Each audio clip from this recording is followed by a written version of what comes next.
안녕하십니까, 이진우입니다.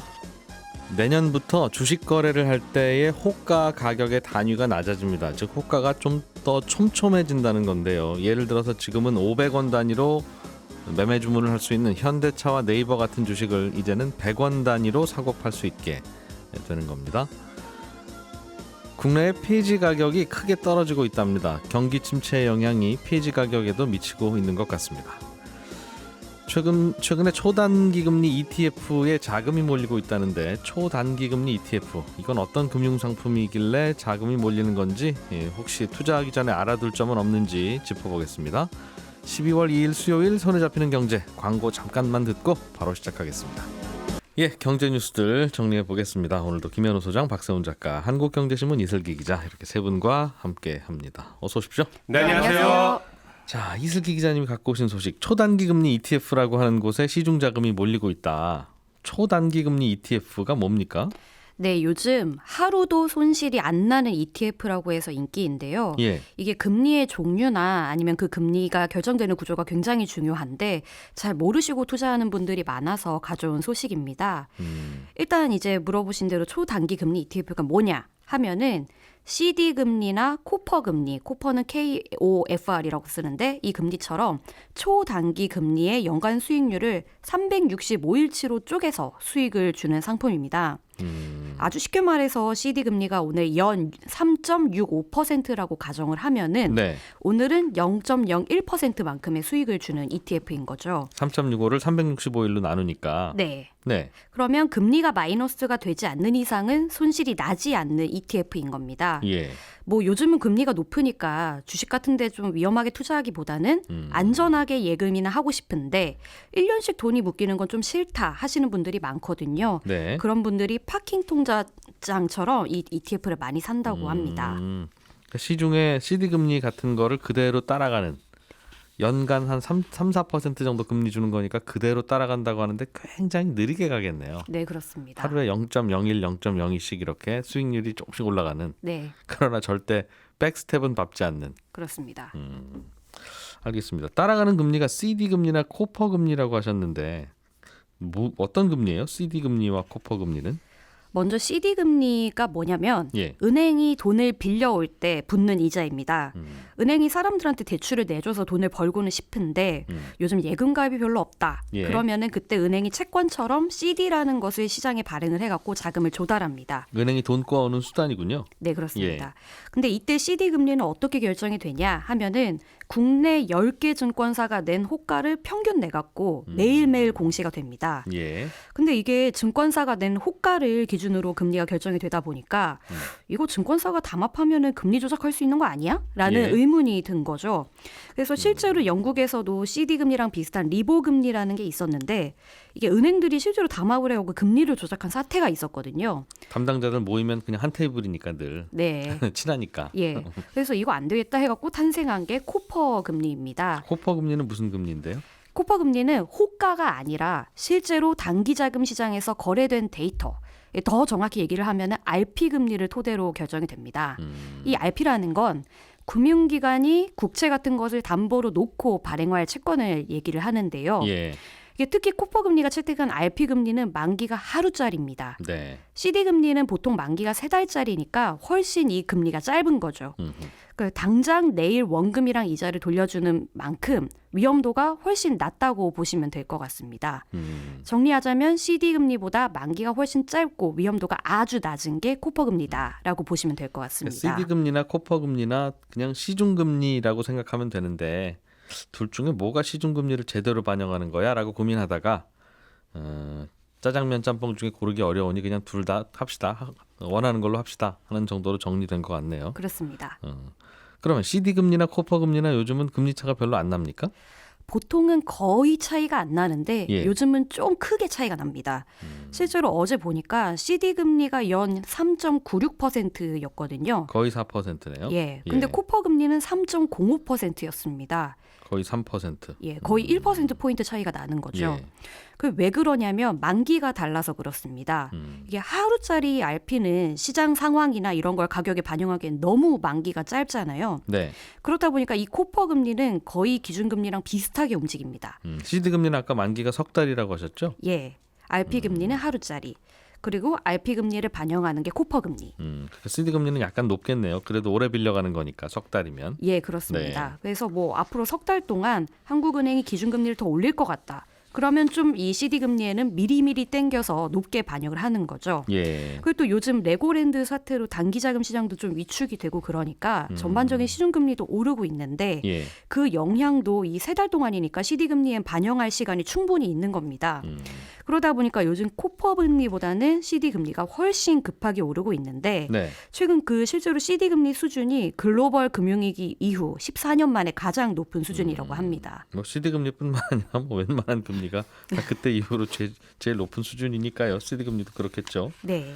쭉 들어보니까 어떤 구조인지는 알겠는데 요약하면 CD 금리나 코퍼 금리 따라가는 상품이라서 그냥 채권을 사거나 아니면 은행에 정기예금 해두거나 요즘은 은행에는 이른바 파킹 통장이라고 해서 정기예금만큼은 안 주지만 그래도 뭐 이자 좀 드립니다.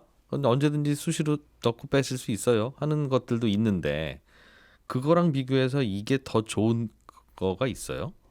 그거에 비해서도 좋은 거 예. 파킹 통장보다는 비슷한 용도로 쓰이나요 그러면? 그렇죠. 수익률은 비슷한데 예. 이 ETF를 사시는 분들 아무래도 자금이 많으신 분들 왜 이제 은행으로 다시 이제 자금을 막 몇 억씩 빼려면은 공인중 그거를 해야 되잖아요. 그 인증하기도 번거롭고 이러신 분들이 그거를 하는 게 제일 편하고 팔면은 이제 바로 바로 이제 주식으로 갈아타시고 싶으신 분들이 있잖아요. 이게 이제 돈을 빼지 않아도 이제 뭐 환금은 이틀 후에 되는데 주식 같은 경우에는 주식 계좌에 남는 여윳돈 굴리기는 제일 편하다 이게. 예, 그렇습니다. 바로 갈아타기 굉장히 쉽다. 굳이 은행 가서 요즘 통장도 잘 안 만들어주고 막 그러니까. 예. 그렇겠네요. 그냥 주식 사고 팔고 하다가 돈 남으면 그냥 예탁금으로 갖고 있으면 이자 별로 안 주는데 이게 조금 좀 그냥 그때마다 이걸 다 사놓으면 나을 수는 있겠군요. 예, 그렇습니다. 그럼 거기다 부어놓으면 요즘 CD 금리가 연 3.9% 되니까 계속 넣어두면 3.9% 붙여주는 겁니까? 그렇게 생각하면 되나요? 아, 그렇지 않습니다. 이거 많이들 헷갈리시는데 예. CD 금리가 연 3.96%라는데 왜 CD 금리를 따르는 ETF는 올해 2%밖에 안 나냐라고 궁금해하시는 분들 계시거든요. 근데 이게 매일 공시되는 CD 금리랑 코퍼 금리를 매일매일 쪼개서 365일치로 쪼개서 반영해서 그렇습니다. 네. 예를 들어 연초에는 CD 금리랑 코퍼 금리도 1%대였거든요. 예. 왜냐하면 기준금리가 1%였으니까요. 그러면 연초에는 1%를 365일로 쪼개니까 매일 수익률이 0.003%밖에 안 되는 겁니다. 아, 연초에는 이자율이 낮아서 그렇다. 예, 그게 이제 연초에는 매일 쌓여가다가 뭐 요즘에는 좀 금리가 높으니까 0.01%는 나오거든요. 그러니까 그거를 다 합치면은 평균적으로 2.2%대 후반 정도. 요즘 3.9라는 거지 1년 내내 3.9가 아니었으니까 예. 올해 초에 여기에 담아두신 분은 아직 3.9 정도 수익률은 안 나온다. 네, 그렇습니다. 그거야 뭐 당연한 거겠죠. 아무튼 시중금리는 잘 따라가고 있고 네. 주식 계좌에서 남는 돈 굴리기는 편하다. 뭐 엄청 더 많이 주는 건 아니지만. 알겠습니다. 김현우 소장님. 네. 주택연금이라는 상품이 있는데 네. 이건 내 집이 있으면 맡기고 매달 생활비 받아서 쓰다가 네. 돌아가시면 그 집 그냥 나라에다 넘겨주고 네. 그러는 거. 네. 요즘 이거 얼른 가입하는 게 좋다. 가입할 거면 네. 그런 얘기는 지난번에 해주셨어요. 맞습니다. 예. 또 참고할 만한 좋은 내용이 있습니까? 네, 이게 집값 때문에 뭐 빨리 집값이 떨어지거나 가입하는 게 유리한 거 아닌가 그래서 가입자 늘어난다 이 말씀을 드렸었는데 오늘은 집값이 중심이 아니라 네. 금리. 예, 요즘에 금리를 많이 오르고 있으니까 이게 주택연금이라고 하는 게 사실은 대출이죠. 방식이 다를 뿐이고 일반 대출은 우리가 목돈을 받지만 이거는 매월 조금 이 소액을 받고 거기에 이자가 누적되는 방식이다 보니까 예. 이자 부담이 없다라는 게 장점인데 금리가 오르다 보니 이 이자 부담이 커지는 분들이 있습니다. 여기에 적용되는 금리는 뭐 두 가지 변동금리 중에 하나를 선택을 할 수가 있어요. 네. 그런데 지금 금리를 보니까 어제 기준해서 두 가지 중에 5.82%와 5% 와. 신규 코픽스 따라가는 게 5%입니다. 그러니까 금리에다가 보증료를 더 붙이기 때문에 그렇거든요. 그러니까 네. 시중에 있는 그냥 주택담보대출 금리와 거의 비슷하다. 이렇게 생각을 하시면 되는데 거기 시중금리에는 마진이 붙어 있을 테니. 네, 그렇습니다. 예. 대신에 보증료가 여기엔 붙어 있다라고 보시면 되는데 네. 금리가 이렇게 올라가다 보니까 이미 가입을 오래전에 하셔가지고 연금을 많이 받으신 분들, 네. 그러니까 누적된 연금 있잖아요. 지급된 연금. 그게 빌린 돈이죠, 결국은. 그렇죠. 대출받은 돈이죠. 네, 예. 대출받은 돈 플러스 매달 이자가 적립이 되는데 그게 복리로 불어나는 겁니다. 이자도 안 갚고 지금 살고 계신 거니까. 그렇습니다. 예. 그래서 1월 달에 만약에 100만 원을 받았다. 그러면 1월 달에 이자가 붙고 2월에는 1월에 가져간 원금에 붙은 이자에 또다시 이자가 붙는 이런 방식으로 붙다 보니까 예. 금리가 높아지니까 이게 많이 이미 받아가시는 분들은 눈에 보이기 시작하는 거예요. 이게 내 집을 이제 하루에 한 숟갈씩 이제 긁어서 먹는 거 아닙니까? 그렇죠. 그런데 요즘 이자가 높아지다 보니 네. 그 긁어 먹는 숟가락이 커졌다. 네. 그렇게 보시면 됩니다. 그런데 특히나 주택연금에는 일부 인출 제도라는 게 있어요. 예. 그러니까 매달 받는 연금 말고 내가 좀 목돈이 필요하다라고 한다면 미래에 받을 연금을 좀 땡겨가지고 목돈을 네. 인출하는 방식입니다. 그런데 앞서 말씀드린 대로 주택연금의 장점은 소액을 조금씩 꺼내 써가지고 이자가 붙는 게 좀 더디다. 네. 이건데 목돈을 받아버리게 되면 그 장점이 희석되는 겁니다. 그러다 보니 초기에 목돈을 돈이 급한데 해서 꺼내 쓰신 분들 같은 경우에는 네. 요게 불어나는 게 굉장히 눈에 크게 보이고 그다음에 이제 복리다 보니까 시간이 가면 갈수록 갚아야 될 빚이 확 늘어나게 되는 거죠. 근데 이건 뭐 억울할 건 아니고 중간에 그렇죠. 내가 안 갚으니까 계속 늘어나는 거니. 맞습니다. 그게 뭐 특별하게 문제는 아니나 이런 상황이다. 예. 그래서 고민을 하시는 분들이 있는데 지금 집값도 높을 때 가입했지만 이런 부분 때문에 해지를 해야 되냐라고 고민하실 분들 계실 수 있거든요. 예. 그래서 만약에 그런 분들 같은 경우에는 일부 인출을 했다. 그러면 그간 받아간 연금액이 좀 많다 하시는 분들 중에서 예. 여윳돈이 좀 있으시면 이걸 갚는 것도 나쁘지 않은 선택입니다. 주택연금 갚다가 예. 중간에 갚을 수가 있거든요. 받다가 매달 받았다가 그렇죠. 좀 내가 목돈이 생겼네 네. 싶으면 다시 되갚을 수 있다 거기다가. 맞습니다. 그러니까 지금 돈이 한 소액 목돈이 생겼는데 이걸 난 딱히 굴릴 자신도 없고 네. 은행 예금이나 이런 거 넣자니 그래도 이 주택연금의 이자율보다는 좀 낮은 것 같은데 어떻게 예. 좀 잘 활용할 수 있는 방법이 없을까를 고민하시는 분들이라면 그냥 주택연금 받은 걸 갚게 되면 그만큼 줄어들게 되니까 그 이자가 만만치 않으니. 그렇습니다. 이자가 불어나는 속도가 뭐 좀 줄어들 수 있다. 그리고 이게 장점은 중도 상환 수수료 같은 거는 없어요. 잠깐만요. 그럼 그렇게 갚았다가 네. 내가 혹시라도 어디 큰 병에 걸려서 네. 수술 받을 일이 생기면 네. 다시 목돈 필요한데 네. 그때 내가 갚았던 돈 다시 돌려주쇼. 네. 물론 이자는 드립니다. 그렇습니다. 라고 하면 언제든지 다시 줍니까? 가능은 한데 이게 예. 언제든지 계속은 아닙니다. 예를 들어서 일부 인출의 한도가 정해져 있거든요. 네. 그 한도를 다 소진하게 되면 다시 한번 그 한도를 부활할 수 있습니다. 그런데 그게 한 번밖에는 안 돼요. 예를 들어서 꺼내 쓸 수 있는 돈이 3천만 원이 나는 한도로 정해져 있다. 예. 이건 나이와 집값에 따라 다르거든요. 근데 예. 3천이 한도다라고 한다면 쭉 꺼내 쓴 거에 대해서 지금 돈이 여윳돈이 있는데 3천만 원 다 꺼내 쓴 거 다시 갚아야지 네. 라고 한다면 한도가 이제 사라진 거예요. 마이너스 통장을 없앤 거나 그렇죠. 마찬가지입니다. 예. 그런데 다시 한번 꺼냈을래요라고 한다면 3천만 원을 또 꺼냈을 수는 있는데 네. 이거는 다시 갚더라도 다시 꺼냈을 수는 없습니다. 아유, 그 은행 마이너스 통장처럼 어차피 한도가 있는 거면 그냥 늘 열어둬서 네. 돈 생기면 갚았다가 필요하면 꺼냈다가 할 수 있으면 좋은데 왜 한 번밖에 안 해줘요? 좋은데 이것도 사실 한 번을 해주는 것도 예. 일종의 배려입니다. 그러니까 자꾸 이렇게 돈을 유연하게 쓰다 보면 주택금융공사 입장에서는 이 자금을 굴리거나 연금을 계리하는데 네. 굉장히 좀 변수가 되겠죠. 그래서 한 번 정도의 엄청 파격적인 금리를 주는 것도 아니고 시중 금리 다 받는 건데 네. 여기는 이 돈 받아가서 어디다 더 높은 금리로 굴리려고 이걸 안 해줄까요? 했으면 좋겠긴 합니다. 좀 전해주십시오. 뭐 은행들은 네. 다 그런 고민 하더라도 다 마이너스 통장 똑같이 열어주지 않습니까? 네, 그렇게 합니다. 그러니까 언제든지 다시 받을 수 있어야 네, 갚을 때도 갚죠. 그렇죠. 안 갚는 이유가 사실은 다시 못 꺼내 쓴다라는 그러니까 그것 못 갚는 때문인데 거잖아요. 네. 예. 어쨌든 이렇게 목돈이 생기시면 이걸 이렇게 예. 운영하시는 것도 좋은 예. 방법입니다. 네. 김현우 소장님이 준비해 오신 소식 하나만 더 들어보죠. 네.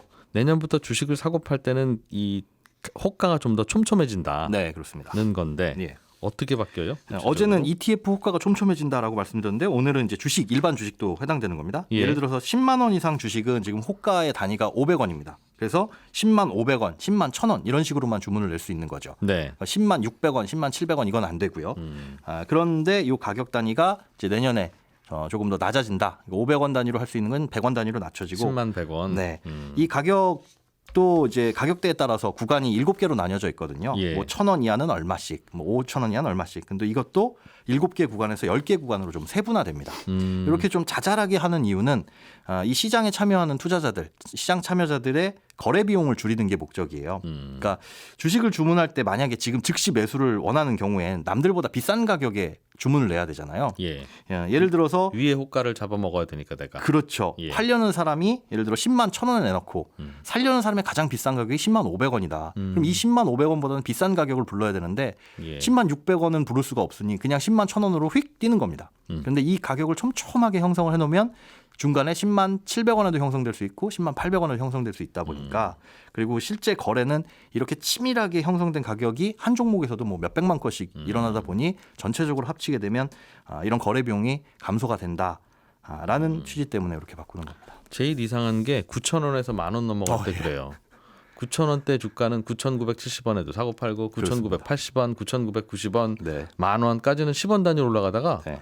10,000원 다음에 조금 더 비싸게 살려면 1,100원 내려요. 만 원은 10원이고요. 만 원 이상은 50원입니다. 아, 지금은 50원이요. 네, 만 50원입니다. 아, 이제 그게 10,010원으로 바뀌어요, 그럼? 요거는 이제 제가 구간은 다 외우지는 못했는데 네. 좀 자잘하게 바뀌는 걸로. 좀 더. 네. 아무튼 거기서 굉장히 크다. 네. 깜짝 놀랐는데 아무튼 이걸 좀 줄여보겠다는 거죠? 네, 그렇습니다. 알겠습니다. 박 작가님, 네. 요즘 그 폐지 가격이 많이 떨어지고 있다는 소식이에요. 그렇습니다. 이거는 그럼 폐지 모아서 파는 분들 입장에서는 좀 답답한 소식일 거고. 그렇죠. 이게 주택이나 회사에서 나오는 폐지는 예. 수거업체와 압축상을 거친 후에 제지사로 갑니다. 과정이 조금 복잡하죠. 제지. 예. 네. 그래서 언론에서 나오는 폐지 가격이라고 얘기하면 압축상이 수거업체한테서 매입하는 가격, 그리고 압축상이 해외로 수출하는 가격을 얘기하거든요. 예. 근데 각각 살펴보면 먼저 압축상이 수거업체한테서 매입하는 비용, 이게 올 초에 킬로그램당 150원 정도 했습니다.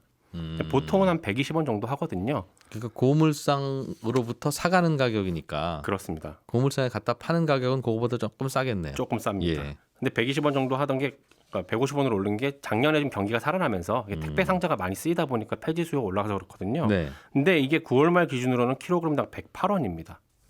많이 떨어진 거죠. 150원 하다가 108원 됐다. 그렇습니다. 예전에 예. 폐지 대란이라고 언론에서 한창 보도했을 때가 2020년인데 그때 가격이 한 80원, 90원 정도였거든요. 그러니까 그때보다는 살짝 높고 많이 올랐을 때보다 많이 떨어진. 그러니까 대란이라고 할 때는 폐지값이 너무 싸져서. 네, 너무 싸져서 싸졌을 대란. 때. 예, 그때가 80원, 90원이었으니까 그 정도로 내려가고 있는 건데. 거의 그 수준이네요. 이 얘기는 수거업체가 버는 돈이 줄었다는 거잖아요. 그래서 노인들이 리어카로 수집해서 수거업체로 가져가는 받는 돈도 내려갑니다. 예전에는 킬로그램당 많이지만 100원 정도 줬었는데 예. 지금은 한 60원 정도를 주고 있습니다. 갖고 가면. 그렇습니다. 네. 그리고 수출 가격도 많이 떨어지고 있는데 국내 수요가 줄면 해외로 최대로 보내야 되거든요. 최대한. 근데 우리나라 업체들은 주로 동남아시아로 수출을 합니다. 우리나라 폐지 모아서. 그렇습니다. 예. 수출 가격이 작년 9월에 지금 환율로 톤당 34만 원 정도 하다가 예. 올해 9월 기준으로는 14만 원 정도 하니까 이건 절반 넘게 떨어진 겁니다. 와, 톤당 34만 원에 팔다가 요즘엔 14만 원밖에 못 받아요. 그렇습니다. 폐지를 네. 내보내는 폐지를. 그렇습니다. 이유가 두 가지가 있는데 하나는 예. 동남아 국가들도 경기가 안 좋으니까 택배 상자 같은 거 잘 안 만들고 있거든요. 예. 폐지 수요가 줄어서 그렇고 아하. 여기에다가 최근에 유럽 국가들의 에너지난을 겪으면서 유럽 제지 업체들이 공장 가동을 잘 못하고 있습니다. 그러니까 유럽에도 폐지가 막 쌓이기 시작한 거거든요. 아하. 그걸 지금 동남아시아에 아주 싼 가격으로 팔고 있습니다. 그러니까 유럽의 에너지난이 돌고 돌아가지고 이렇게 우리나라 폐지 가격에도 영향을 주고 있는 건데 네. 유럽에서 싼 가격으로 동남아시아에 폐지 팔고 있고 동남아시아도 경기가 안 좋으니까 폐지 수입을 줄이고 있고 그러니 우리는 수출이 잘 안 되고 수출하려면 가격을 더 내리는 그런 야. 상황입니다. 이러면 폐지 수요가 없다는 거니까 그렇다고 폐지 배출이 적은 거는 아니지 않겠습니까? 아니죠. 거의 비슷하겠죠. 그렇죠. 그러면 야, 일단 폐지 모아서 팔려고 하면 많이 떨어졌을 거고 네. 안 사가기도 하겠네요 이제. 그게 지금 문제입니다. 일단 폐지 모아서 생계 이어가는 분들의 경제도 걱정이고요. 두 번째 문제가 폐지가 쌓이게 되는 건데 제지사들이 압축상에서 안 사면 압축상은 수거업체에서 안 삽니다. 네. 그러면 수거업체들도 폐지 수거를 안 하게 되는 거겠죠.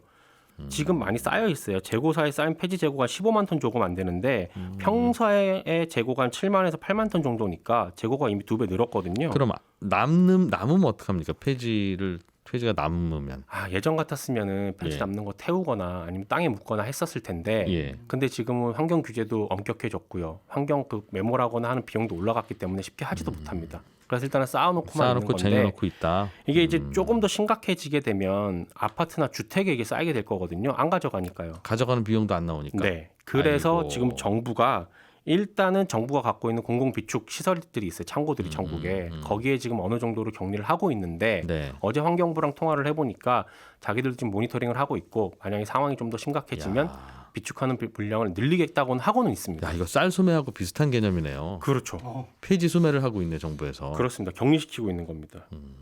그래서 정리를 좀 하면 이게 경기 침체로 폐지 수요가 줄면서 폐지 가격이 떨어지고 있고 폐지 가격이 떨어지면서 폐지로 생계 이어가는 분들의 수입도 줄고 있고 예. 동시에 폐지가 동네에 이제 앞으로 쌓이게 되는 문제가 발생할 수 있다인 겁니다. 알겠습니다.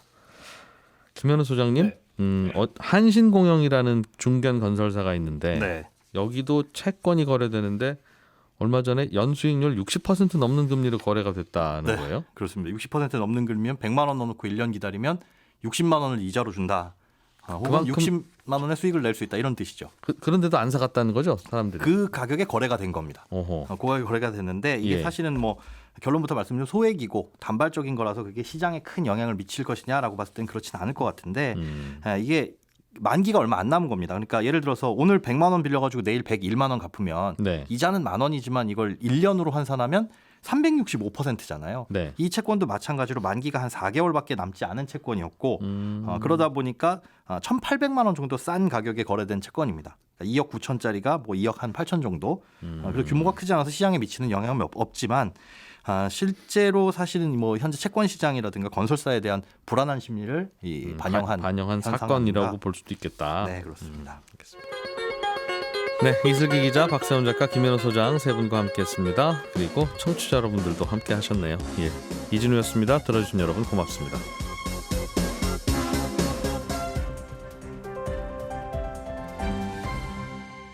경제를 생각하는 사람들의 즐거운 습관.